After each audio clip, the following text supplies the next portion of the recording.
Planuhin ang pamamasyal upang masigurong sulit ang inyong bakasyon sa Land of the Rising Sun. Respetado at mapagkakatiwalaang Filipino tour operator sa Japan. Roy Japan Tour. Roy Japan Tour. Contact WhatsApp and Viber 819023885888.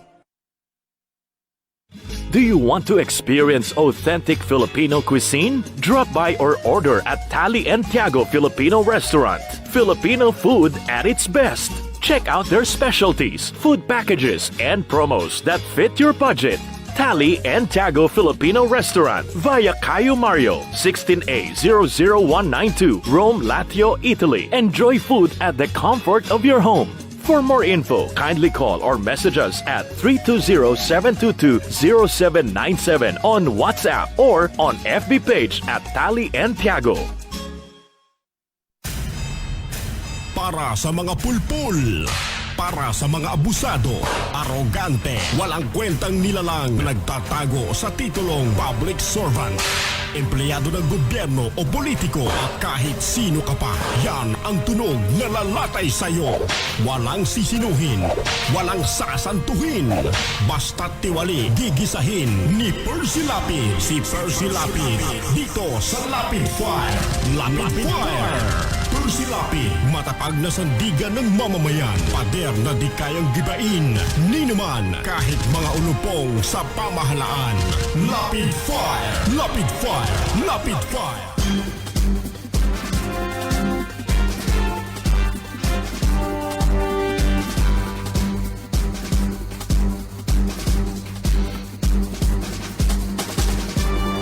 Si Percy Lapid, bumabanat.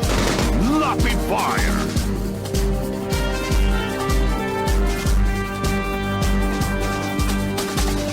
Magpapatuloy po tayo mga kaibigan at pag-usapan pa rin natin itong batas. Meron pa tayong ibang mga issue pero kasi pagka binitiwan natin ang isang issue, sa ibang araw makakaligtaan na natin yung mga punto na dapat matandaan natin pare-pareho. At least pag nasabi na natin yan, pwede natin balikan ang issue ng maliwanag, di ba ho? Dahil naka-record naman tayo. Ang batas, dapat para sa lahat yan. Paano magiging para sa lahat yan kung merong makikinabang, merong maaagrabyado? Di ba? Sino? Sigurado yan mga opisyal din ng gobyerno, ang iba dyan. Para mapayagan niyang batas na yan, unang-unang makikinabang dyan, mga mambabatas. May balita, sa Quezon, politiko ang ang magtatayo ng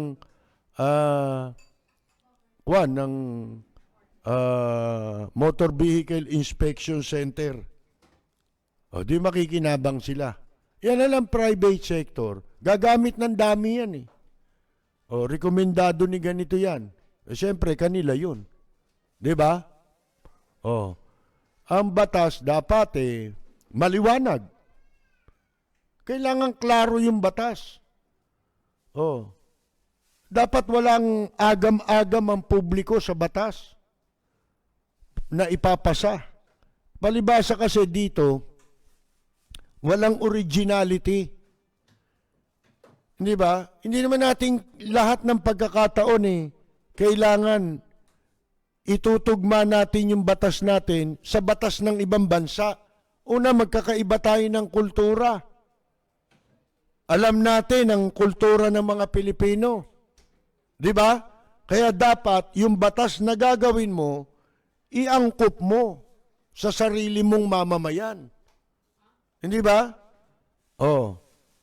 Wala Hindi ganun Naubusan na Wala naman talaga mga alam Di ba? Nagpilit lang yung sarili nila kasi nagiging mambabata sila dahil sila yung makapangyarihan sa kanilang lugar.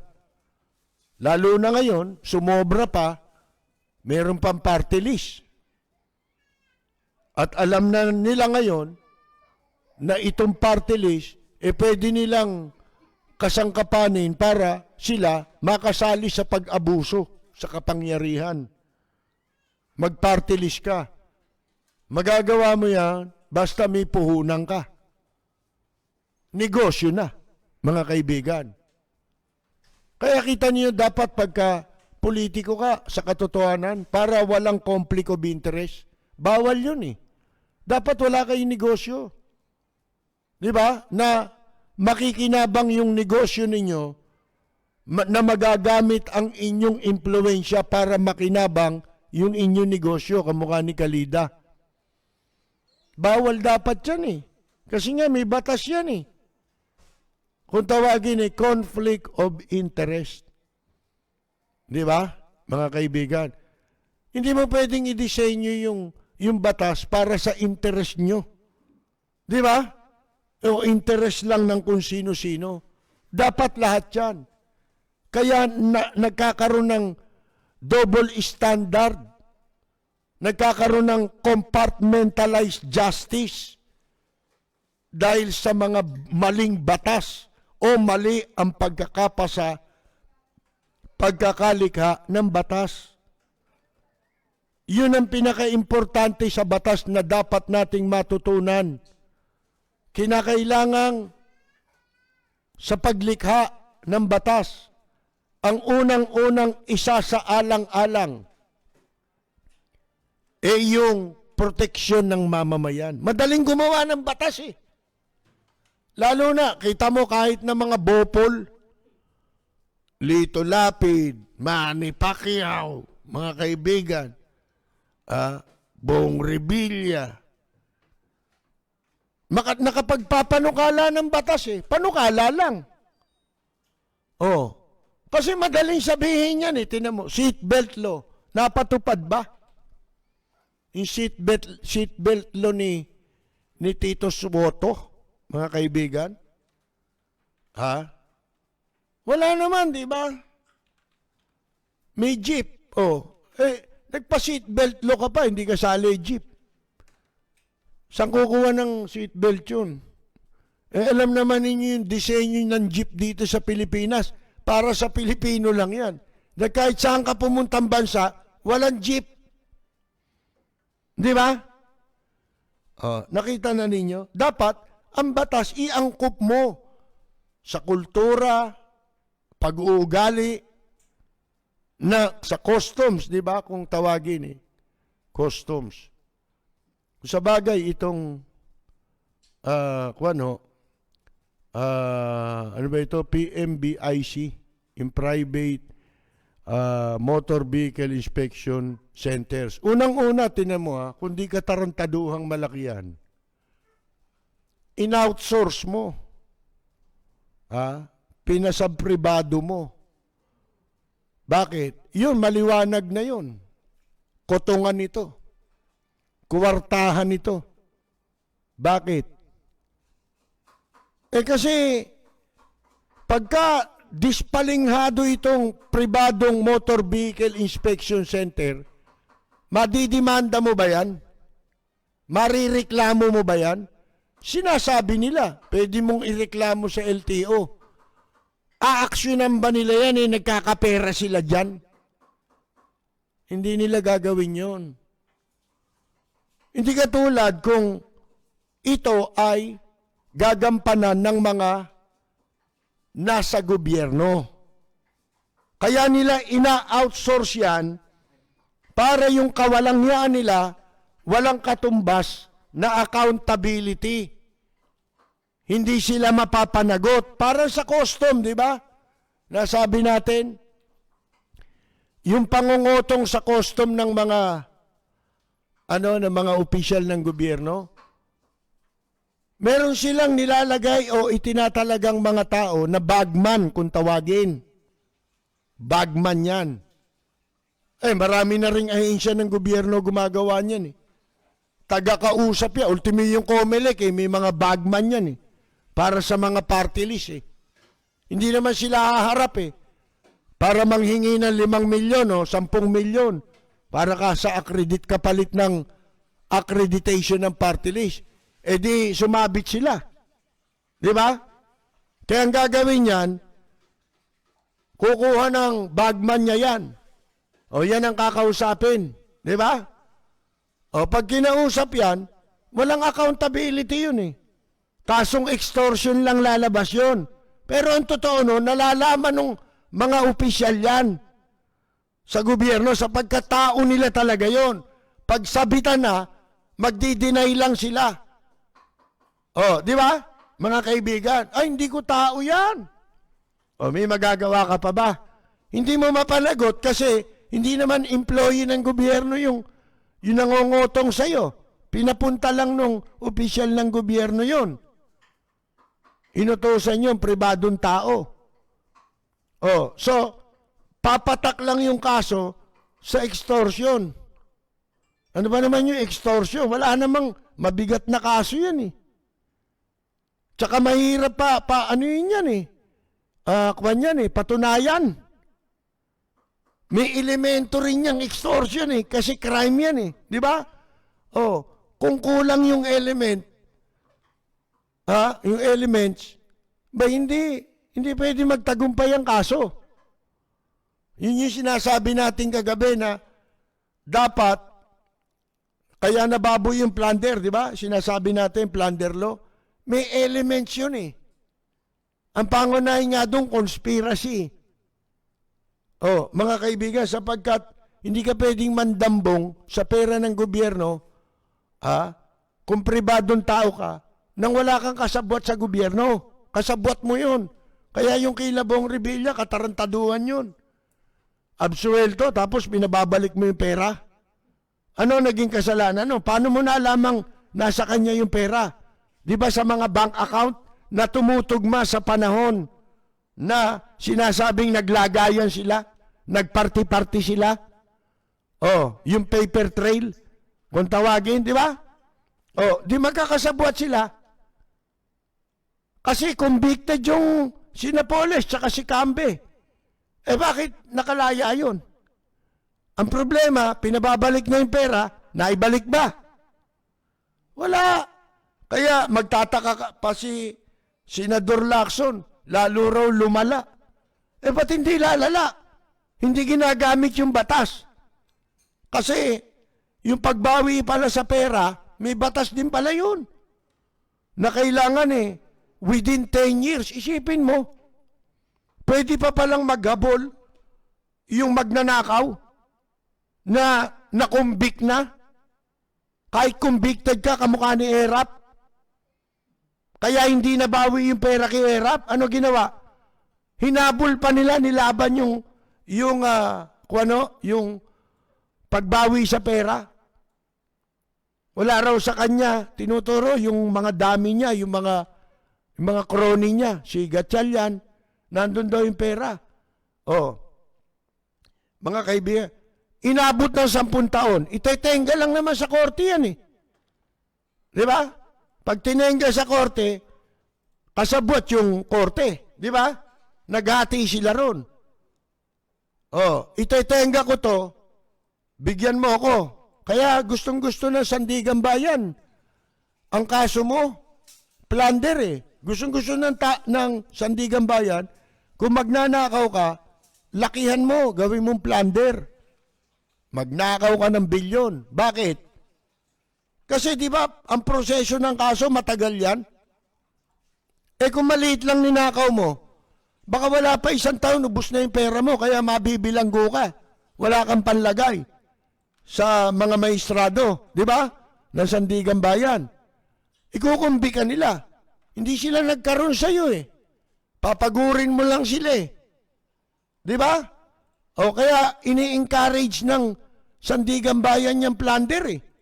Dahil sa mga binaluktot nilang desisyon eh. O, di ba? Sipin mo pagka 10 taon, hindi mo na nabawi yung ninakaw ng mga magnanakaw na yan, mandarambong na yan, baliwala na yung pagbawi, yung desisyon. Nawawala na ng bisa. Anong klaseng batas yun? Di ba? Dapat immediately, executory. Di ba? Ipatupad. Oh, ayaw magbayad. Kumpiskay mo lahat ng ari-arian. Hindi ba ganon? Mga kaibigan, lintik na katarantaduhan dito.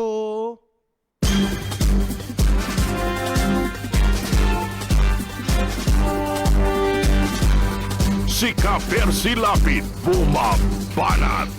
Lapid Fire! Ngayon, iba na tono na naman itong si Presidente Digong nyo, mga kaibigan. Nagkaroon ng change of heart. Ano sabi nito? Teka. Si Soriano na parang may pahiwatig na di umano deadball na eh. Si Eli Cuyucot Soriano. Ano yan di umano. Mga kaibigan, kumakalat eh. Ang dami nang nagpapasalamat daw. Yung nagpapaalam na. Salamat at wala na si... ano sabi? Maraming salamat. Brad Eli. Yan, mga ganyan, di ba? Mga kaibigan. Napapabalita. Ewan natin kung totoo, baka nagpapatay-patayan lang yan. Baka may ibang binabalak yan. Di ba? Baka pag pinalabas nilang patay, wala na yung kaso. Patay na rin yung mga kasong tinakbuhan nito. Di ba? Alam nyo, walang yayan eh. Soriano. Mahirap pagtiwalaan yan. Kaya yung taong walang hiya, walang credibility yun eh. Tulad to, si Presidente Digong nyo. Paano magkakaroon ng credibility yan? Katulad yan, pinatigil mo yung... sana, pati yung mga mambabatas, pinaniniwalaan nyo ba? Kaya lang nila pinatigil yung galitan tao. Pero yung batas pa rin yan eh. Anytime pwede nilang ipatupad. Ibig sabihin, kung talagang sincero sila, lamukusin nyo yung batas. Gumawa na kayo ng isang batas na nagpapawalang bisa doon sa batas. Pagbobotohan lang naman yun, sandali na lang yun. Di ba? Total nirekomenda na nilang wag ipatupad eh. O di, bawiin na ninyo yung batas, gumawa na kayo ng batas, napipirmahan na lang. Di ba? Na nagpapawalang bisa doon sa batas na yun. Di ba? Kung totoo yan, kung sincero yung mga yan, huwag kayong masyadong magtiwala. Batas na yan eh. Ang pwede mo lang ang maging security na lang ng publiko, laban dyan sa kawalangyaan ng Motor Vehicle Inspection, ang pwede na lang maging proteksyon ng publiko, diyan, mapawalang bisa yan, mga kaibigan. Pero hanggang batas yan, walang proteksyon ng publiko diyan. Pansamantala lahat yan. Pansamantagal lang yan. Pagka nakalimot na kayo at lumamig na yung issue, eto na naman, bibigwasan ka niyan.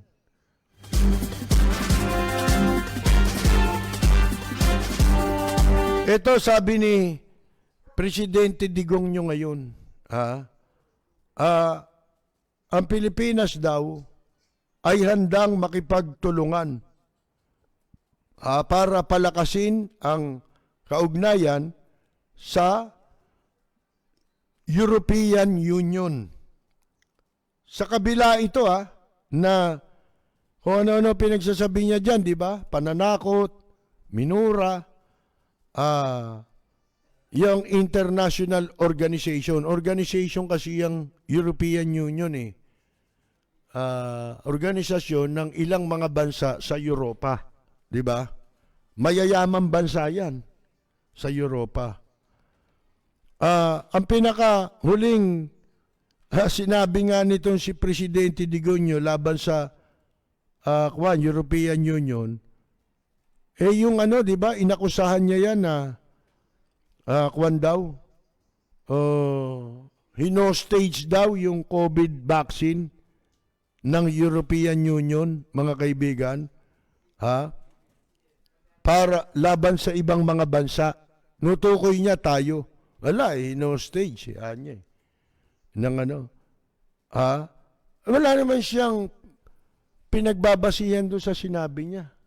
Nagmamagaling para maipakita niya na hindi siya takot sa mga bansa. O ngayon, bakit binabago mo? Paano, di ba? Naglalabasan na mga report tungkol sa human rights violation, mga kaibigan. Pati na yung corruption.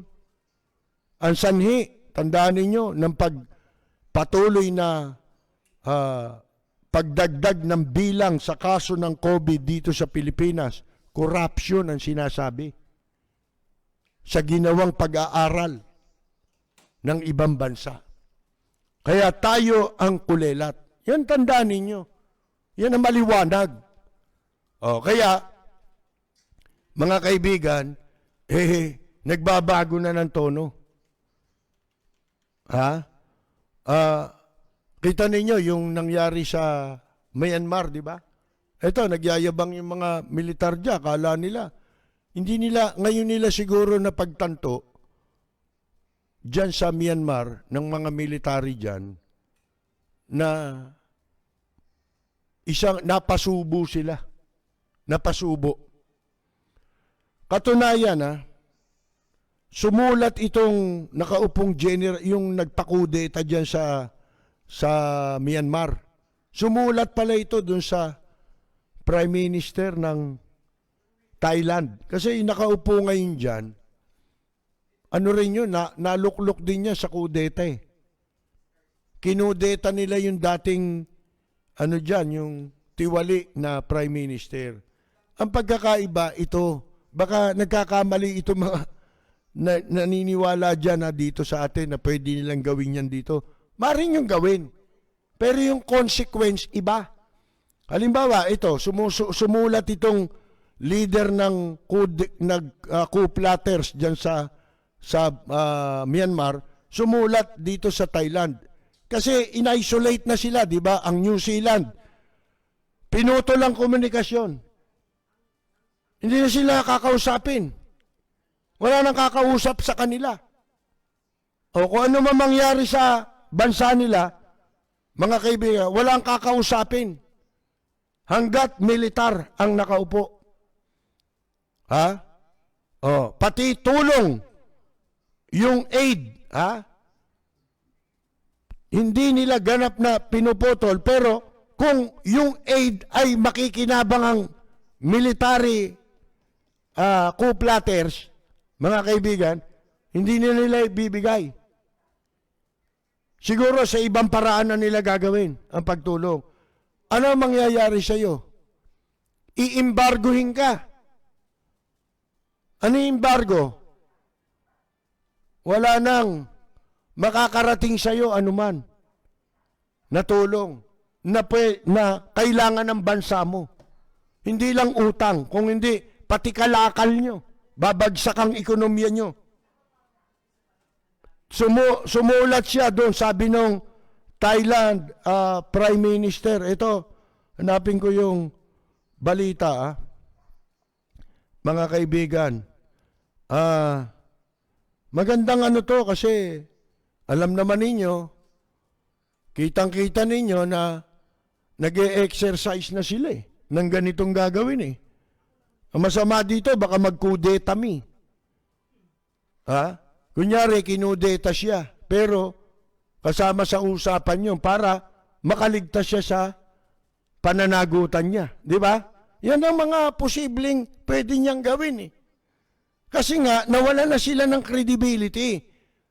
Alam mo, yun ang masama Pag nawalan ka ng kredibilidad sa gobyerno, binigo mo, wala naman nagkatotoo sa sinabi niya Sige nga, gusto niyo pasahin natin kung ilan yung mga pinangako niya nung eleksyon? Walang natupad. Mga kaibigan, sa ibang araw. Naka-record na yan Public knowledge na yan. Mga kaibigan, sasariwain lang natin Kaya kung binabalak nila ito, ang haharapin nilang consequence. Hindi ka rin magtatagal eh.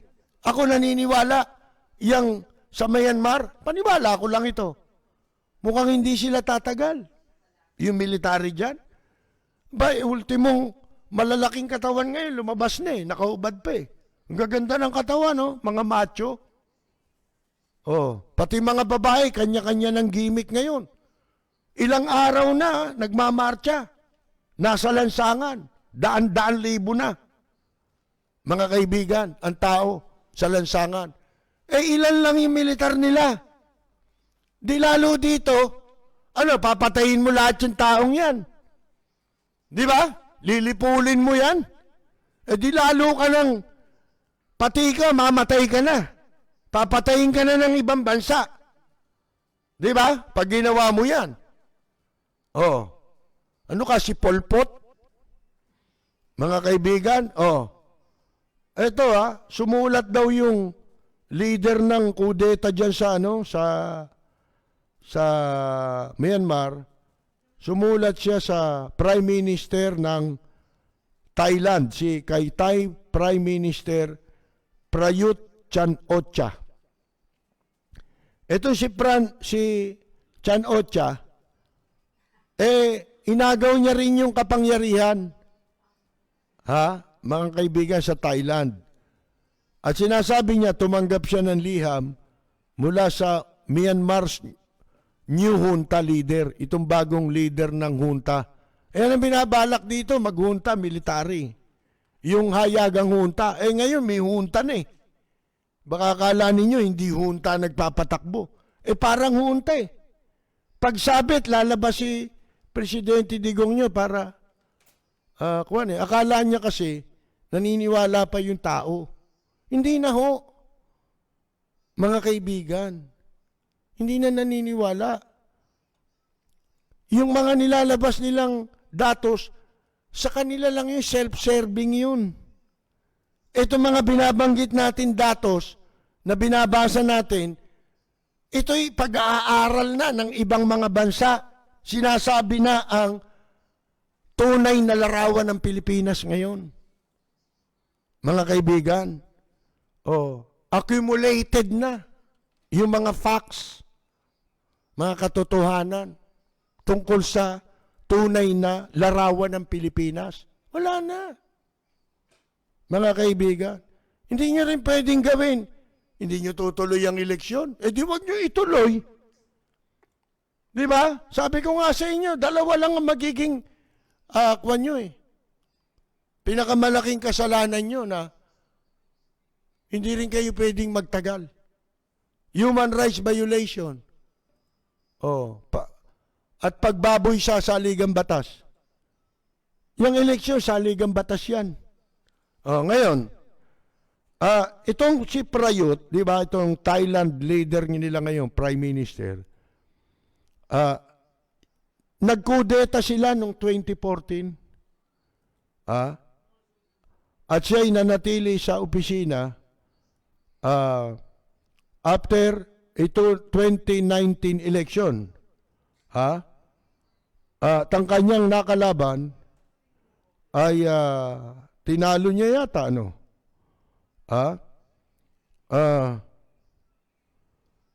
sabi niya, he had always supported democracy in the neighboring country. Sinusuportahan niya raw demokrasya. Hindi na demokrasya yung ginawa nung sa Myanmar. Di ibig sabihin, hindi siya sumusuporta. Hinihingi ang suporta niya nitong junta leader sa Myanmar. Kasi wala na silang malapitan eh.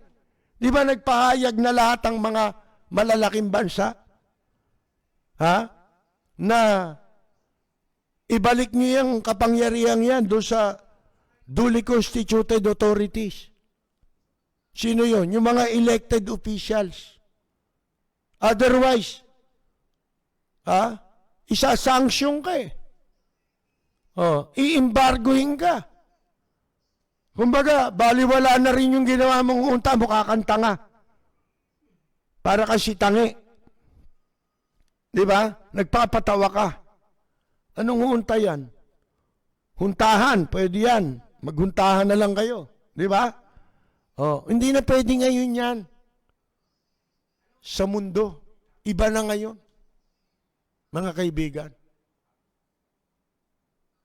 Pakikialaman ka na ng buong mundo. Hindi lang isang bansa makikialam sa iyo. Sapagkat ang gusto ng buong mundo ay demokrasya o kapayapaan.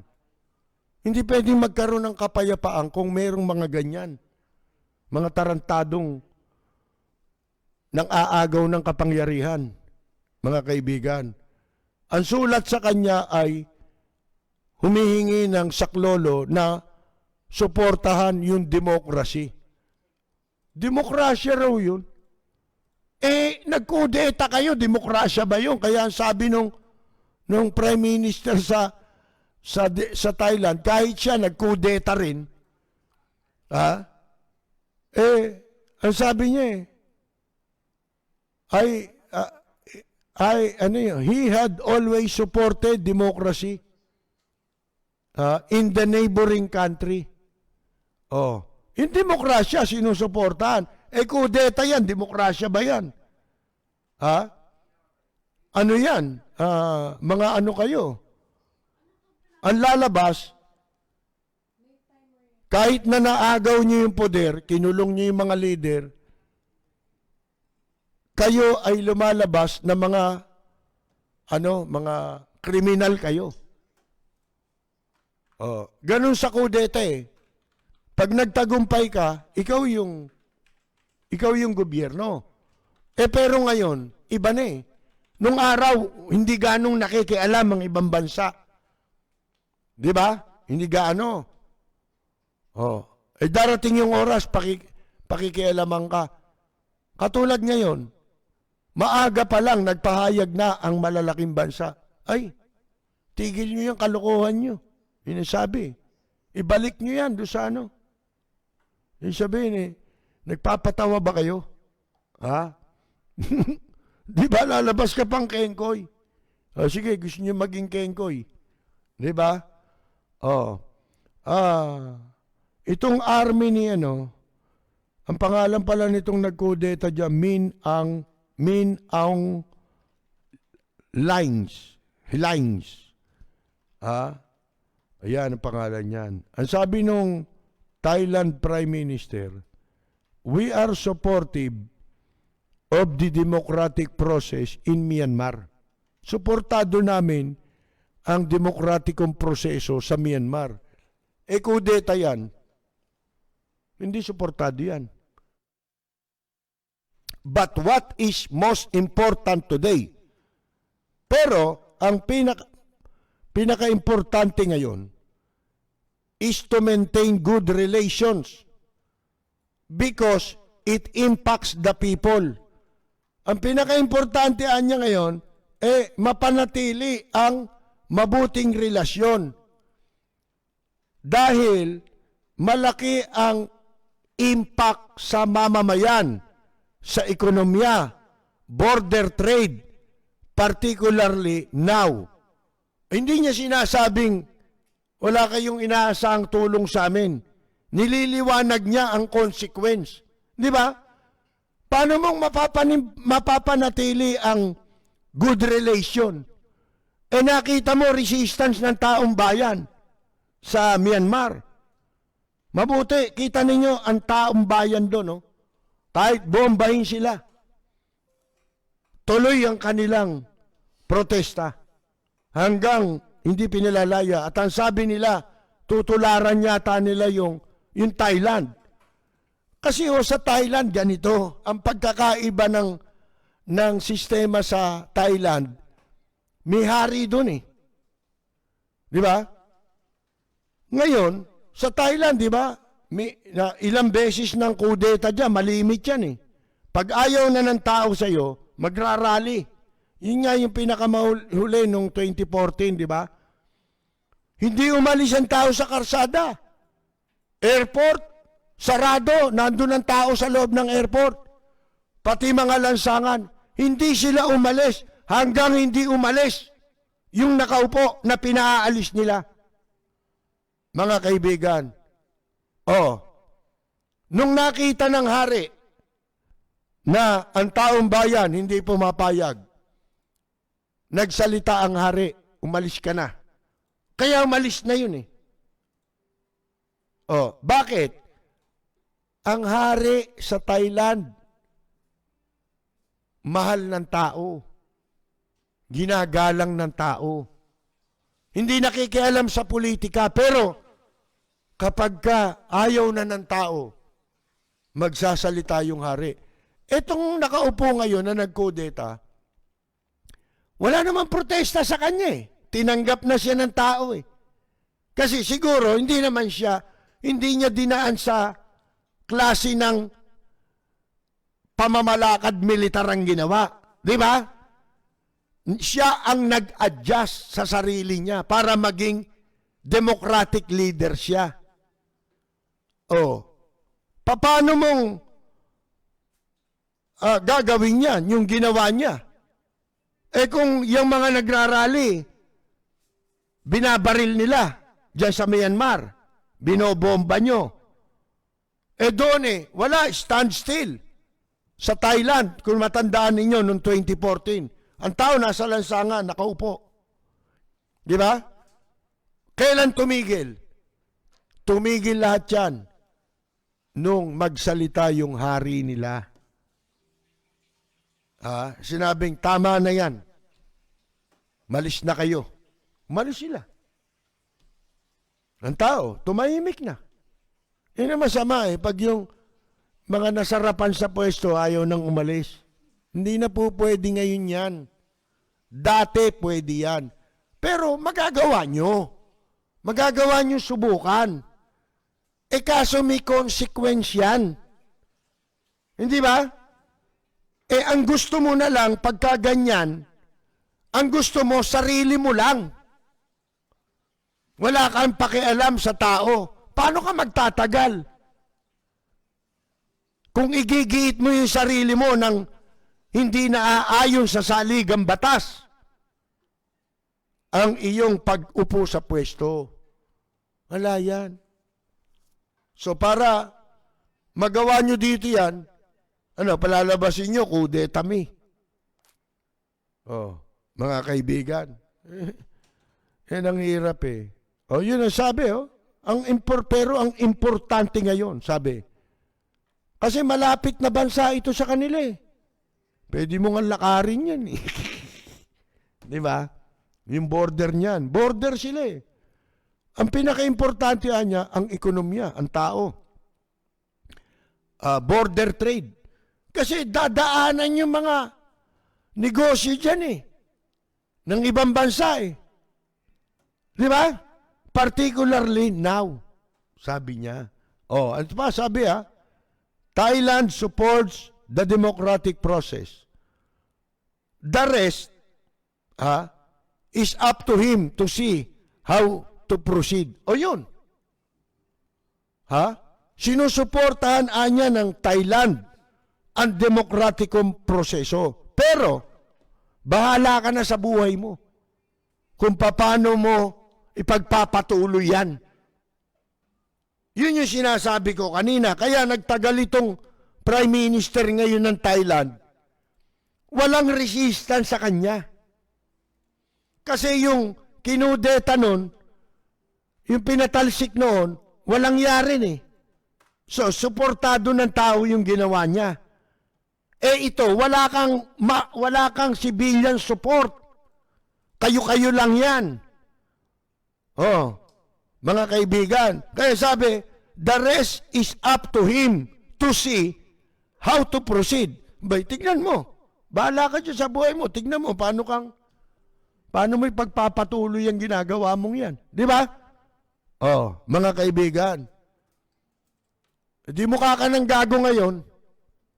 Wala na, sarado na. Ultimong yung mga katabi niyang bansa, ba't katutulungan yan? Di ba? Wala sa batas yung ginawa nyo. Labag sa batas pala yan. Yung ginawa nyo. Inagaw yung kapangyarihan mula doon sa duly constituted authorities. Di ba, Mga kaibigan, kinakatwiran niya, nagdayaan daw sa eleksyon. Abay, bakit? Arbiter ka ba ng dayaan sa eleksyon? Oh, hindi naman ikaw ang arbiter nun eh. Merong proseso ng batas eh. Di ba? Parang dito rin. O kung may reklamo ka, dulog mo. Kasuhan mo. Di ba? O, bakit ikaw ang magsasabing, parang si Digong nyo, di ba? O, walang kaso yan. Malinis yan. Maraming pera yan. Mayaman yan. Di nagnanakaw yan. O, lahat siya arbiter eh. Ha? Yung kaso na dapat magdidesisyon korte, siya nagsasabi. Hindi man siya korte. Mga kaibigan, baka may korte yung hugis. Pero, yung Korte Suprema o kaya hukuman, hindi ikaw yun. Umusaklawan yun, di ba? Yun ang ginagawa niya eh. Sinasaklawan niya lahat. Pero, mukhang kakapusin tayo ng oras. May iba pa tayong mga issue, di ba? Yan ang nakakalungkot ngayon. Kaya sa tingin ko, hindi magtatagumpay ito eh. Gugutumin mo yung tao. Babagsak ang ekonomiya nyo. Wala na. Anong gagawin mo? Nakaupo ka lang. Parang dito, nakita ninyo ngayon, yung pagkain, ang mahal-mahal. Baboy, nakita nyo? Saan bumagsak? Import eh. Sabi nung mga economic managers nila eh, para matakban para may maibenta yung mga nasa palengke, i-import. Sino bang smuggler niyan? Di ba si Haring David Taba? Smuggler na ng mga supplier o ng nagbebenta sa yan, yung malalaki, yung SNR, yung malalaki ngayong warehouse.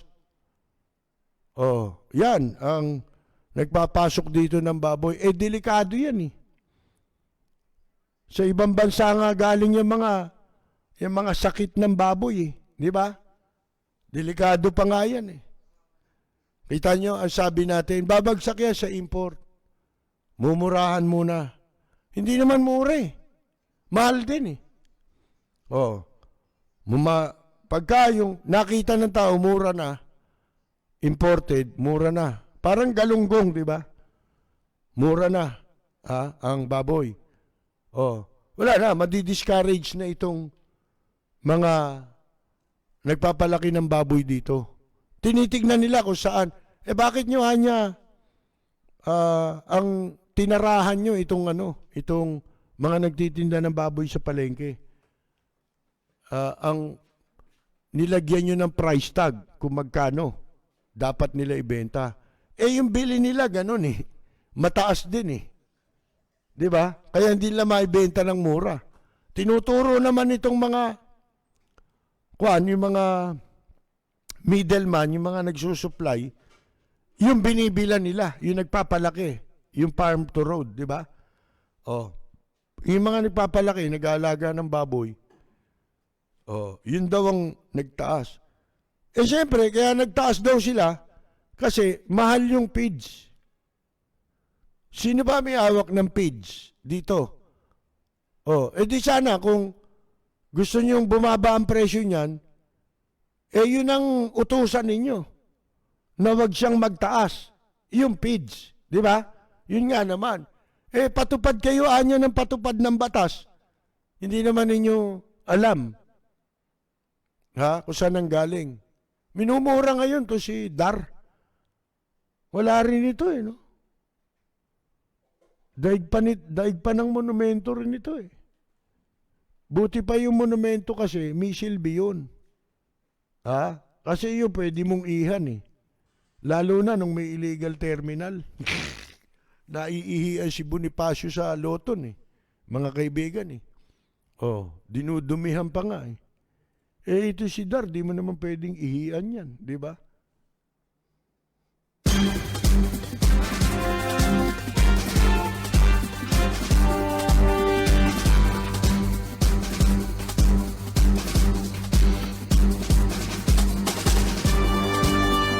Bueno, mga kaibigan, birthday ngayon ni binabati natin si Dr. Marie Grace de Chavez ng Batangas. Oh, pinababati po siya ni Mags de Chavez. Birthday din po ngayon ni Ruben Nario de la Cruz.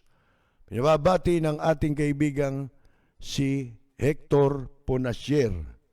At dahil birthday po nila ngayon, mga kaibigan, narito po ang ating pagbati. Para sa nagdiriwang ng kanilang karawan,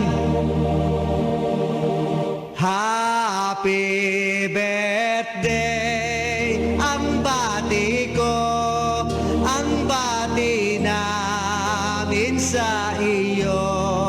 Nawa ay lumigaya ka.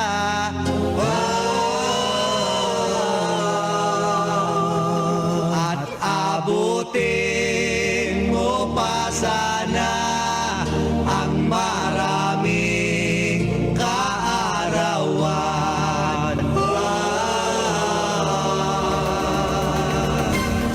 At 28th, bumabati tayo sa 20th anniversary ni na Noel at Cherry Carbungco Gutierrez. Happy 28th anniversary. Nabulol pa eh. Jojo the Great ng Canada, nanonood po sa atin. Denny Ramos, Dadich Asidaw, Lorna Makawili, Romeo Siervo, Rowena Salinas Padron, David Ken Botor Puga, Herman Gumiran, Gab Alejandro, Lourdes de Vera, Drambit Mamumun, Samuel Gerard Chaneco Manugid, Aida Legarteja, Ricky Gerardo Timario, Nixon Nang Torres ng New York, at saka si Mary Jane. Mga kaibigan, ewan ko kung yung si Mary Jane nanonood pa, hindi na yata. Si Nixon na lang. Alex Darang, Reddy San Miguel, Robert Aquino ng Hong Kong, J.R. Madrigal, watching from Southern California, isang proud Kalapeño. Si Pau Argent Moore, si Al Hernandez, Lawrence M.N., Eric Partosa ng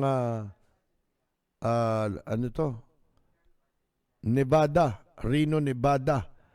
Chofilo Santiago, siyempre, nabati natin, Mirna Guillermo ng Chicago, Roxanne Rankin ng Florida, si Kaani Flormata Saludes, Kaenyang Mina, Kamaita Basilio, Rosita DC, Susana de los Santos, Carmela Torres Balcos, Carol Torres Brihiño, Yula Sutelo, Luz Bimin Romana, sa Tokyo, Japan, Jorge Beichong,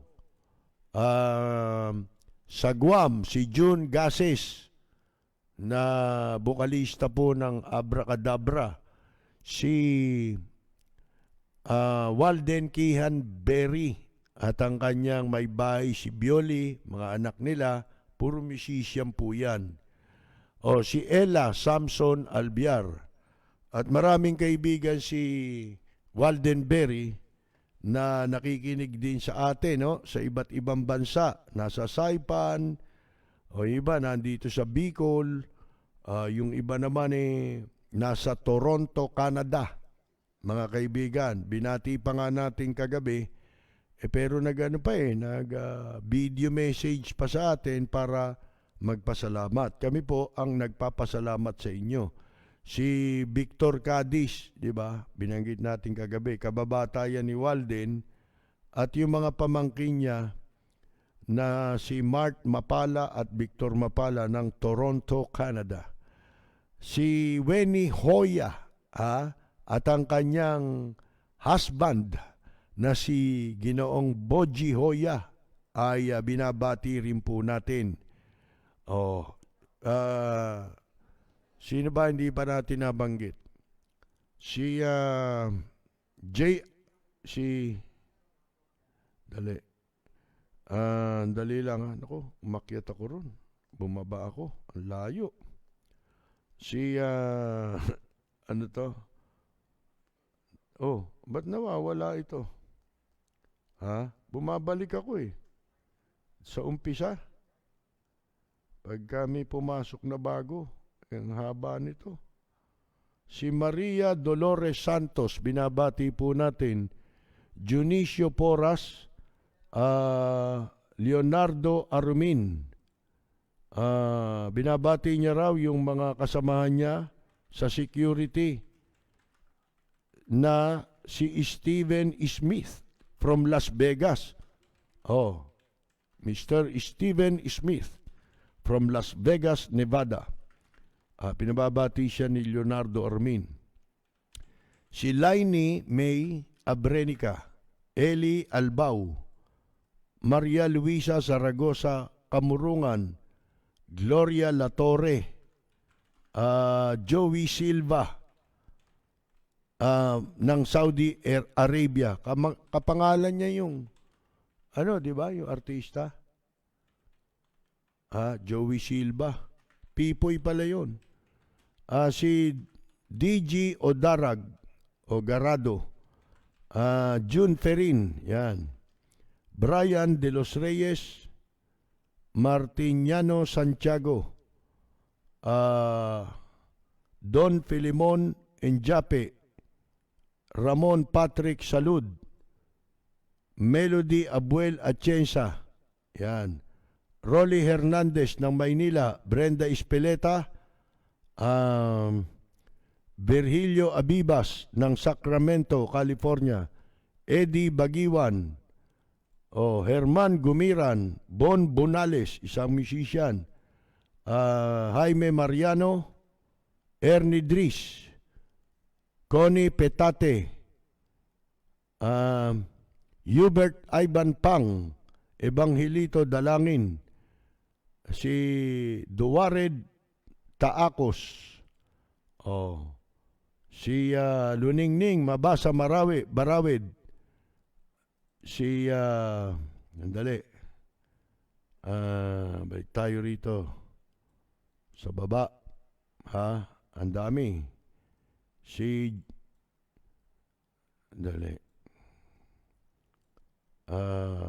Romel Baluyot, yan. Si Henry Hani Liwanag, ayun. Si Hani, bihira nating mabanggit ito eh. Trial and error lang daw si digong nyo. Yan. Si Melody Abuel Atienza. Si Ed Yumul Casquejo, Hilario Baldubino, Ted Viterbo, Alvin Samson, Ompo Bermudez, Servano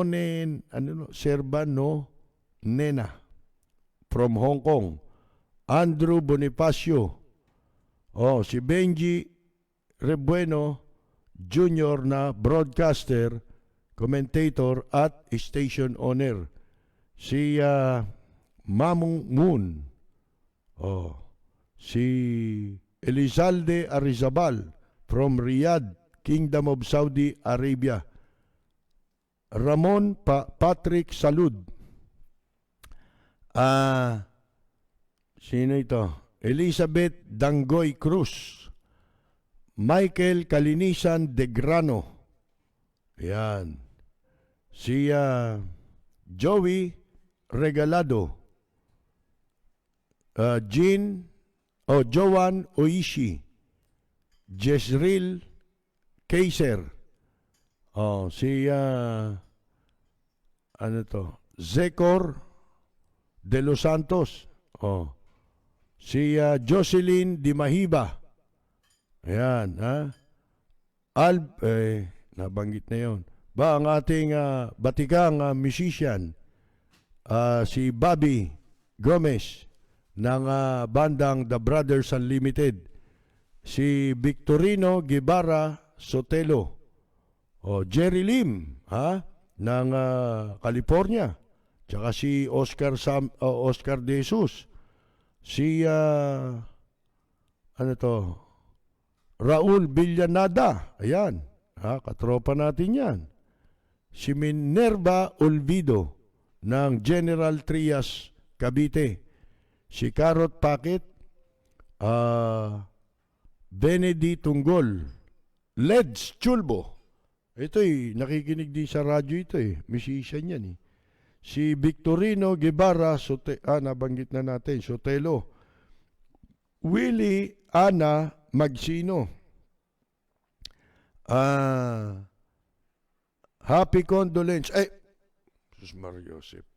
Hindi pa nga natin sigurado kung babati na tayo kay Soriano ng happy condolence Kasi bali-balita yan, masama yan pagka hindi totoo yan, di ba?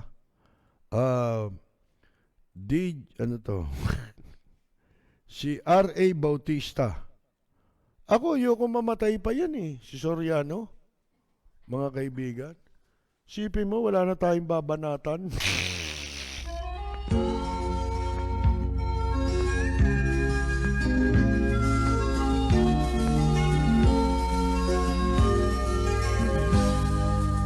Bayan ko ay isa ang lahi, dito'y wala ang pagkukunwari.